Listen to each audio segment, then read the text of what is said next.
Sangat disayangkan memang dan menyedihkan sistem demokrasi kita ini.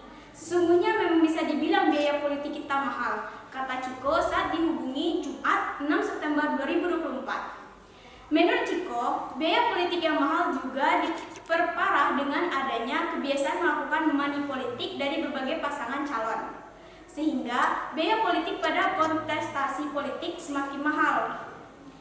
Ini sudah bukan rahasia lagi, walaupun ada penegakan aturan, namun juga terkadang tebang pilih. Bawaslu dan KPU sebagai penyelenggara bekerja tidak maksimal untuk meminimalisir terjadinya hal-hal seperti ini. Dan inilah yang membuat biaya politik semakin mahal, ujar Ciko. Ciko berharap kebiasaan money politik dapat ditekan dengan penegakan hukum dan aturan yang ketat, sehingga biaya yang mahal dalam kontestasi politik tidak lagi terjadi.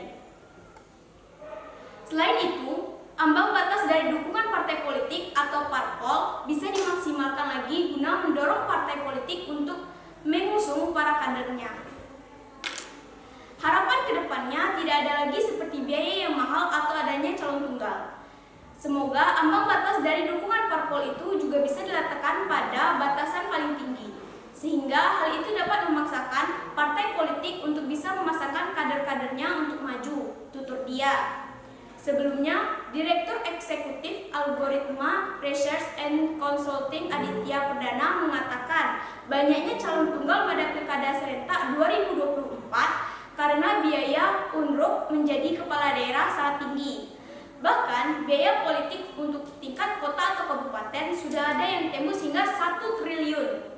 Pada Pilkada tahun 2020, ada yang menghabiskan biaya politik hingga 1 triliun dan itu masih tingkat kota atau kabupaten, kata Aditya, Kamis 5 September 2024. Sekian berita yang saya sampaikan, saya Regita Marani, sampai di sini.